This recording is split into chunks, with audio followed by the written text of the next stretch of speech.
Halo semuanya, selamat datang di podcast saya pada pagi hari ini bersama saya Huwaida Ilma Almara, selaku mahasiswa Fakultas Ilmu Pendidikan dan Psikologi, jurusan Bimbingan Konseling Universitas Negeri Semarang.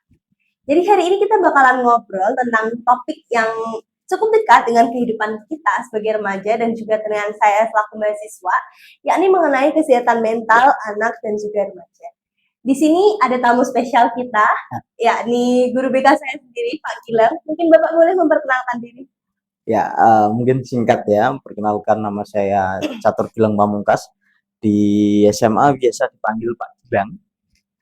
Lalu saya di sini mengampu guru bimbingan konseling. Gitu. Oke, mungkin kita boleh langsung saja ya Pak. Silakan. Ya. Pertanyaan-pertanyaannya nih teman-teman yang akan kita diskusikan begitu. Oke, mungkin dari hal yang pertama mengenai kesehatan mental bagi anak dan juga remaja itu menurut Pak Gilang itu bagaimana? Apakah dia ada perbedaan dengan kesehatan mental orang dewasa? Saya kira kesehatan mental anak dan remaja akhir-akhir ini cukup disorot sekali. Kasus terbanyak berada di perkembangan anak dan remaja awal ini. Memang untuk dewasa memang ada perbedaannya. Yang paling rentan adalah di anak dan remaja. Khususnya usia mungkin akhir SMP, mungkin kelas 3 dan SMA. Itu sangat sering sekali dilaporkan bahwa kesejahteraan secara mentalnya itu banyak yang terganggu karena perubahan antara dari anak-anak ke remaja. Oke, berarti kesehatan mental anak dan remaja ini saat ini banyak sekali mengalami gangguan gitu ya Pak, Ya. karena adanya perubahan gitu ya dari masa anak-anak menuju ke dewasa. Ya, sebetulnya tidak hanya saat ini, memang dari dulu karena masa-masa ini cukup rentan memang. Oke. Kalau boleh tahu faktor menurut Pak Gilang apa yang terbesar? Apakah dari keluarga atau pergaulan atau mungkin media sosial? Kalau kita bicara tentang kesehatan mental, tentu faktornya itu sangat banyak sekali, sangat luas sekali. Saya tidak bisa menjelaskan, oh ini hanya karena apa media sosial saja, ini karena keluarga saja, tentu tidak. Kasusnya itu beragam. Semua yang kamu sebutkan tadi ada, gitu. Jadi perubahan dari masa kanak-kanak ke remaja itu memang sangat sensitif sekali. Apalagi anak-anak ini kan masih apa ya, untuk menentukan identitas dirinya, karakternya seperti apa, jati dirinya itu memang belum matang. Jadi masih banyak faktor-faktor yang bisa mempengaruhi dalam kondisi psikisnya. Jadi sangat rentan sekali. Gitu. Oke, kalau menurut Pak Gilang sendiri, tanda-tanda remaja yang sedang mengalami kondisi mental yang tidak sehat itu bagaimana Pak? Tanda-tandanya kalau saya bicara karena saya guru SMA, saya akan lebih mengamati di usia-usia SMA atau remaja awal ya. Tentu kita bisa lihat dari mimik muka dia, dari keseharian dia yang biasa dia ceria menjadi dia murung, lalu dia menarik diri dari lingkungan sosialnya, mungkin dia kemampuan untuk beradaptasi dengan lingkungan itu juga sangat buruk. Kehadiran di sekolah itu juga bisa menjadi salah satu indikasi. Begitu juga dengan analisa nilai dan beberapa angket yang kami ajukan seperti cek masalah dan yang lain. Kita bisa ungkap lewat situ gitu. Jadi biasanya kita juga berkolaborasi dengan guru-guru yang lain, misalkan wali kelas ataupun guru mapel. Jadi informasi itu kami tampung untuk menganalisa apakah di kelas ada siswa yang bermasalah secara mental. Pasti akan sangat terlihat gitu. Juga kita berkolaborasi juga dengan orang tua karena kembali lagi kesehatan mental dan perkembangan sosial emosional anak remaja itu tidak bisa diselesaikan hanya oleh guru BK saja. Yang paling berpengaruh adalah orang tua karena waktunya itu paling banyak dengan orang tua. Di sekolahan paling hanya 8 jam, selebihnya ada di rumah. Bagaimana ketika anak tidak punya komunikasi yang baik dengan Orang. orang tua. Nah, itu juga problem untuk saat-saat ini. Oke. Gitu. Oke, kalau semisal dari pengalaman Bapak nih, beberapa tahun Bapak Gilang kan pastinya sudah mengajar dalam beberapa tahun terakhir. Iya. Apakah ada perbedaan gitu dari tahun sekarang maupun tahun-tahun sebelumnya gitu? Apalagi kan kita ada perbedaan generasi, ada Gen Ya. Alpha, Gen Z gitu kan. Ya, perbedaan sangat mencolok, apalagi saya masuk di SMA 1 ini setelah COVID. Wah, itu memang luar biasa. Jadi kondisi psikis anak-anak itu memang untuk tidak berada di sekolahan hampir 2 tahun ya saat itu ya. Itu sangat luar biasa. Jadi perkembangan secara psikologis, stres saat di rumah itu sangat terasa. Apalagi sekarang anak-anak itu didikte dengan sosial media, perkembangan sosial media. Bagaimana kemampuan mereka yang sebetulnya belum siap untuk menyaring informasi yang berada di sosial media, sekarang eranya sudah digitalisasi. Artinya semuanya sudah berada di sosial media atau di internet misalkan. Anak akan lebih percaya ChatGPT daripada buku-buku yang dikeluarkan oleh para ahli. Karena informasi itu lebih mudah diterima. Nah, itu terkadang juga menjadi problem anak-anak belum siap untuk menerima mengolah informasi yang betul itu yang mana. Belum bisa menyaring gitu ya Pak Gilang. Oke, kalau boleh tahu nih Pak Gilang nih, masalah yang paling sering siswa itu ceritakan di BK kalau boleh tahu apa ya Pak? Apakah karena stres, cemas mau ujian, atau mungkin apakah mereka pernah cerita mengenai sulitnya fokus, overthinking, ataupun stres yang lain? Oke, paling sering yang diceritakan mungkin setiap guru BK mempunyai masalah yang berbeda juga ya. Paling sering yang kita hadapi itu justru permasalahan itu muncul dari rumah. Artinya hubungan antara siswa, antara anak dengan orang tua yang terdapat jarak. Yang pada akhirnya anak ini merasa bahwa dia sekolah ya hanya untuk menjalankan tugasnya saat ini. Jadi tidak berpikir nanti jauh ke depan seperti apa.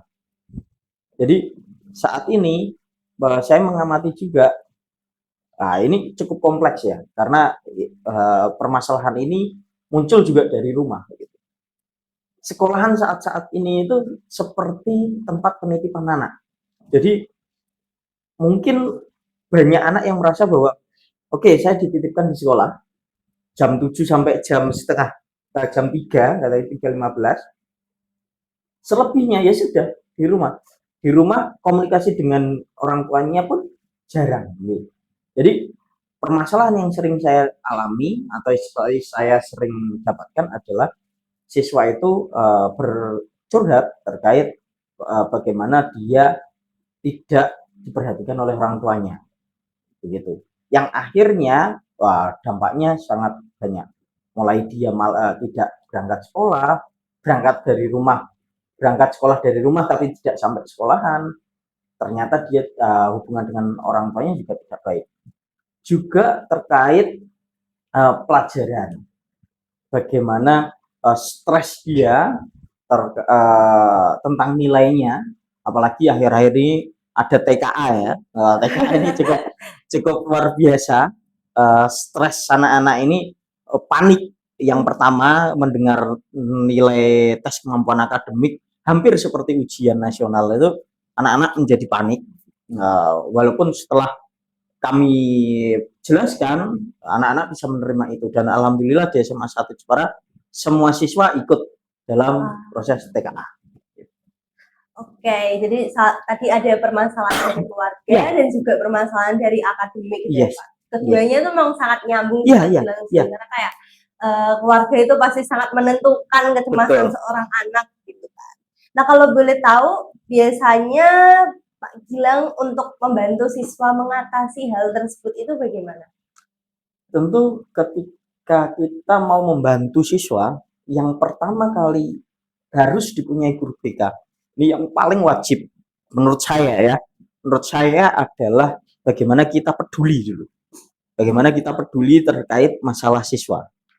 Jangan sampai guru BK menghakimi atau mengejudge anak terkait masalahnya. Belum tentu anak yang malas berangkat sekolah atau nilainya buruk, belum tentu anak ini adalah anak yang troublemaker atau anak yang gaduh, anak yang membuat rame. Dia belum tentu dia memang troublemaker. Bisa jadi dia ada masalah di belakangnya, masalah mental terutama.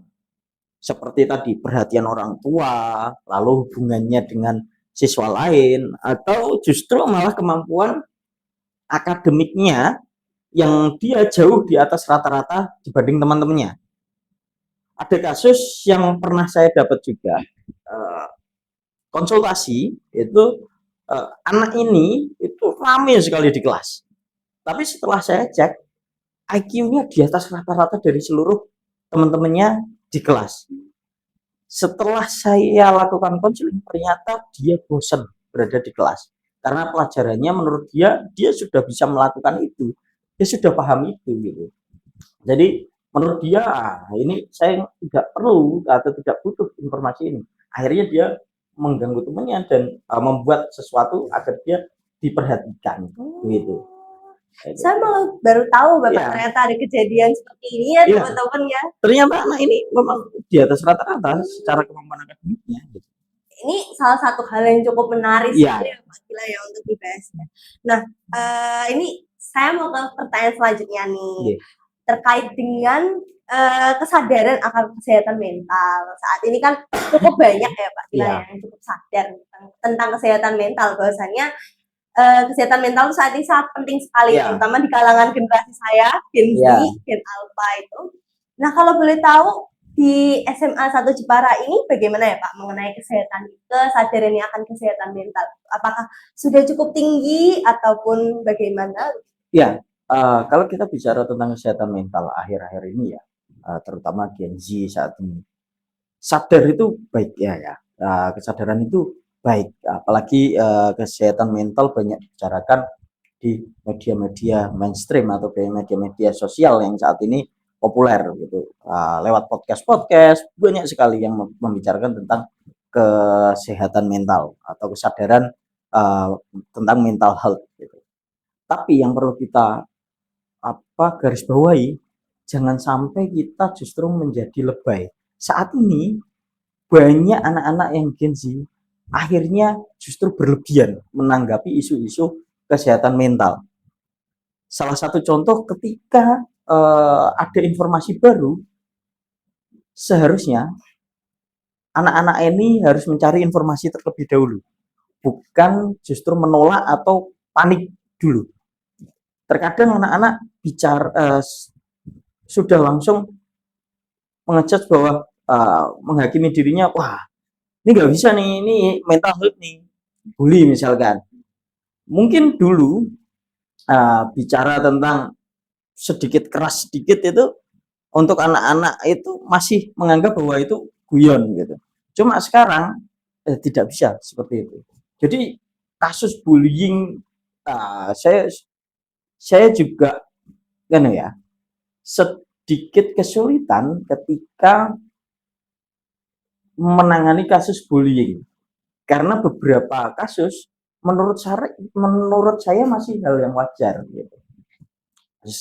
Salah satu contoh ketika siswa berkelompok dan harus mengerjakan tugas begitu, anak tersebut tidak mau mengerjakan tugas, lalu ditegurlah oleh teman kelompoknya dia agar bisa mengerjakan tugas bersama karena itu kelompok.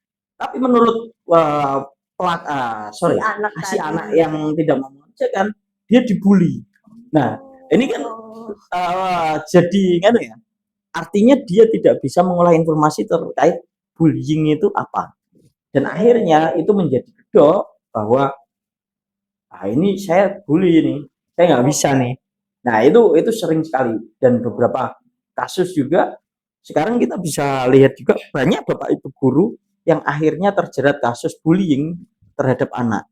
Seperti ketika seorang anak diminta untuk sholat oleh gurunya di media itu ditegur, akhirnya gurunya yang penjara atau mendapatkan mungkin teguran seperti apa ya, hukuman hukuman hukuman berdiri di depan kelas, gurunya yang akhirnya dipenjarakan. Nah, itu dianggap sebagai bullying atau dianggap sebagai perundungan terhadap siswa.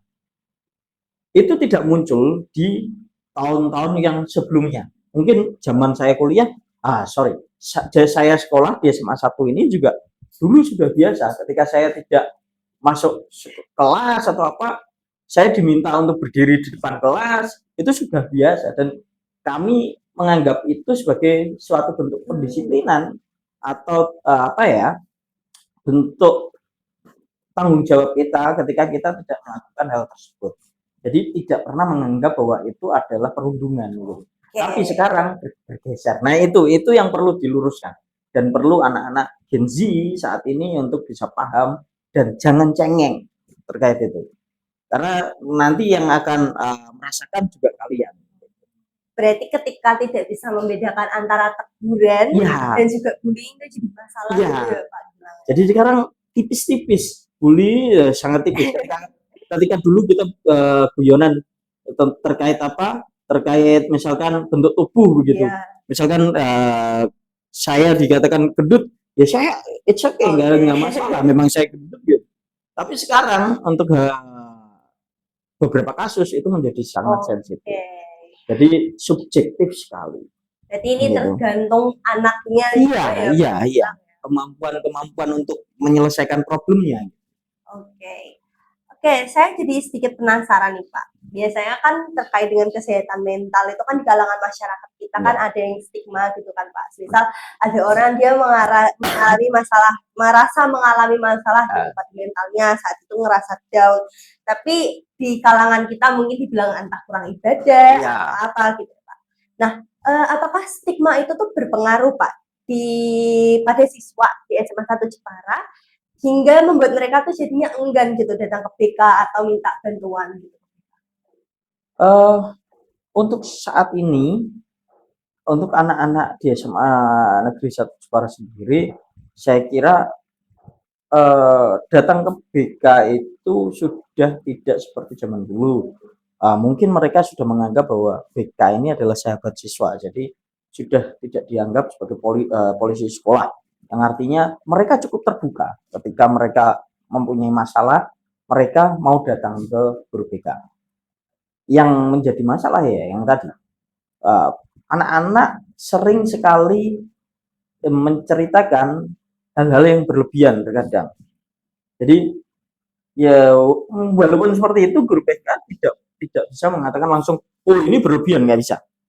Karena yang pertama adalah kita harus peduli dulu, walaupun kita harus saring informasi itu ya.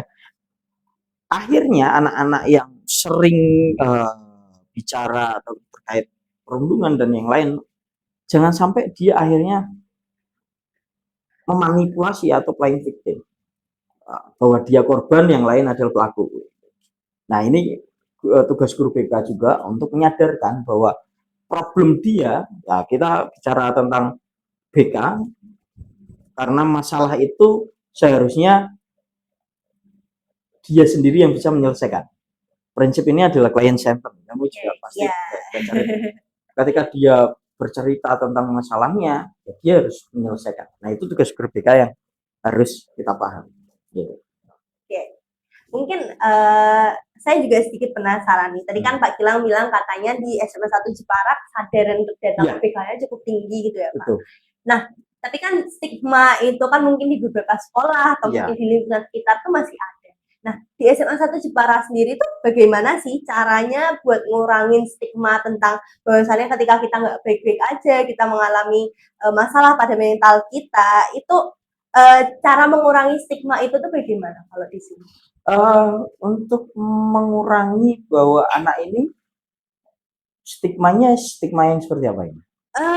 Semisal yang tadi Ah, yang saya sampaikan gitu ya Pak Gilang, oke, bahwasannya ketika kita dalam keadaan rasanya nggak baik-baik aja, oke. terus kayak rasanya butuh bantuan gitu, mau ke BK tapi di lingkungan sekitar kayak bilang, Ah, "Ah, oke. kamu tuh kurang kurang Oke. kurang ibadah, kurang Oke. gini, kurang gitu Ya, kan." oke. Nah, pasti kan ada tuh beberapa stigma yang kayak gitu di Iya, iya, sekitar iya. kita. Nah, kalau di SMA 1 Jepara tuh gimana caranya Oke. mengurangi stigma itu? Oke. Tentu kita tidak bisa menceritakan, "Wow, ya silakan datang ke BK ini." Tentu kita tidak bisa melakukan itu, karena kalau kita hanya mengatakan bahwa, "Oh, BK adalah sahabat siswa." Guru BK harus menunjukkan ke siswa bahwa guru BK itu memang betul-betul care atau betul-betul peduli terhadap siswanya. Terutama, kita tunjukkan ke sikap kita setiap harinya. Bagaimana kita merangkul siswa, bagaimana kita berkomunikasi dengan siswa, pasti ketika kita sudah bisa merasakan apa yang dia rasakan atau yang kita rasakan, sorry, yang kita mencoba merasakan apa yang dirasakan siswa, kita peduli dan akhirnya dia percaya. Nah, yang paling sulit adalah membangun kepercayaan ke siswa. Siswa. Nah, ketika siswa sudah percaya, saya yakin mereka pasti akan bicara terhadap guru tanpa ada ketakutan-ketakutan yang lain. Dan yang paling utama adalah guru BK harus menjamin kerahasiaan atau privasi siswa agar dia lebih nyaman. Jadi teman-temannya tidak perlu tahu kalau si A atau si B dia baru bermasalah. Ini terlihat dari bagaimana kita mempersiapkan ruangan yang cukup private. Kita Okay. bisa lihat ruangan ini adalah ruangan konseling individu. Uh, Ketika dia tidak berkenan untuk mungkin teman-temannya lihat atau apa, kita akan tutup dan kita akan tangani hanya berdua. Dan di BK nanti kita juga kolaborasi dengan guru-guru mapel, guru-guru guru wali kelas untuk bisa menyembunyikan atau menutupi problem siswa tersebut. Jadi wali kelas pun ketika anak tersebut tidak mengizinkan untuk disampaikan permasalahannya, guru BK tidak berhak untuk menyampaikan problemnya ke siapapun, termasuk orang terdekatnya, misalkan orang tuanya. Itu tentang kode etik. Jadi kita harus memegang kepercayaan siswa agar siswa itu percaya dengan kita. Jangan sampai kita mengkhianati kepercayaan siswa. Saya yakin ketika guru BK mampu melakukan itu, siswa juga akan nyaman untuk cerita ke guru BK. Oke. Nah, mungkin dikasih tips bisa kali ya, Pak Yeah. Gilang ya. Kan saat ini kan siswa kan mana yang ngalamin stres gitu ya, Yeah. terutama tadi yang TKA gitu Yeah. ya Pak, tugas-tugas itu, apalagi mahasiswa-mahasiswa Yeah. ini seperti saya, pasti kan, aduh tugasnya banyak, apalagi ini Yeah. menjelang UAS Yeah. gitu ya. Nah, ada nggak sih Pak Gilang mungkin tips dari Pak Gilang untuk menjaga kesehatan kami gitu, kesehatan kita semua, kesehatan mental kita? Oke. Tips untuk menjaga kesehatan mental. Saya selalu mengatakan kalau seseorang mempunyai kondisi mental yang tidak baik, cerita ke siapapun yang kamu anggap itu dapat membantumu. Dan pesan saya, kalau kamu tidak percaya terhadap temanmu atau siapapun atau orang tuamu, ya kamu cerita ke ahli. Kamu bisa cerita ke psikolog, psikiater, atau ke guru BK. Jangan malu untuk dianggap bahwa oh datang ke psikolog anak ini stres nih, gila nih, atau ke psikiater gila nih. Itu sudah sangat bergeser di pendidikan luar, itu sudah menganggap bahwa datang ke psikolog, ke psikiater, ke guru BK atau konselor sekolah itu sudah dianggap sebagai suatu kebutuhan. Itu. Jadi seperti ketika kamu flu atau batuk, ya, kamu datang ke dokter untuk mendapatkan obat, itu berlaku di pendidikan yang di luar sana. Jadi mereka datang ya untuk untuk membuat mental dia kembali lebih baik gitu. Jadi dia lebih percaya kepada profesional. bukan terhadap temannya. Kalau teman itu masih ada peluang untuk diceritakan lagi dan justru menambahkan stres. Nah, kalau kita bicara stres ini juga cukup berhati-hati gitu.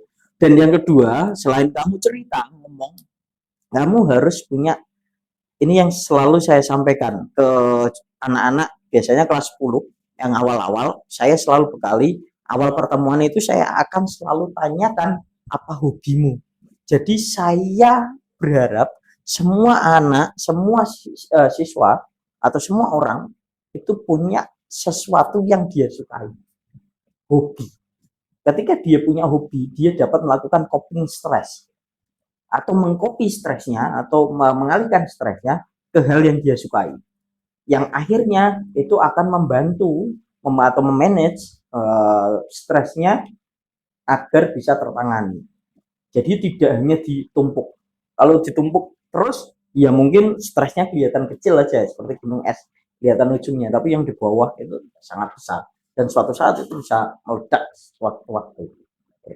Jadi alihkan stresnya ke hal yang lain. Yang tentu hal-hal yang positif. Oke. Oke, mungkin cukup sampai sini ya Bapak ya obrolan kita kali ini. Terima kasih banyak buat Pak Gilang dan semoga dari obrolan kita kali ini ada banyak hal yang bisa diambil ya teman-teman ya, diambil manfaatnya. Baik, semoga obrolan kita kali ini bisa membuka wawasan teman-teman sekalian. Dari aku mengucapkan terima kasih. Wassalamualaikum warahmatullahi wabarakatuh. Waalaikumsalam.